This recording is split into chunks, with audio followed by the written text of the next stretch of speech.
Bugun bolajonlarimiz sevib iste'mol qiladigan mazali kolbasa sirli bo'lichka tayyorlaymiz. Videoda ko'rsatilgan hamma mahsulotlarni birma-bir solib, mazali oshirma xamir tayyorlaymiz. Tayyor bo'lgan xamirimizni ustini o'rab oshirishga qo'yib qo'yamiz. Xamirimiz oshib chiqquncha ichidagi nachinkasini tayyorlab olamiz. Kolbasa sirlarimizni to'rtburchak mayda shaklda to'g'rab olamiz. Oshib chiqqan xamirlarimizni zuvolachalarga bo'lib olamiz. Tayyor zuvolachalarimizni birinchi sutga, keyin sedanaga botirib, ichini ochib, xohishga ko'ra tugib olamiz. Men bo'lichkalarimni shunaqa atirgul uslubida chiroyli qilib tugib oldim.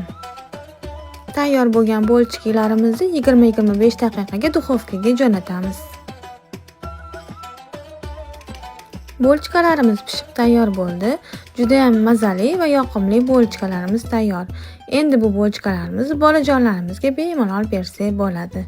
Video sizlarga yoqqan bo'lsa, menga obuna bo'lib, yuringchani qizartirib ketish esingizdan chiqmasin.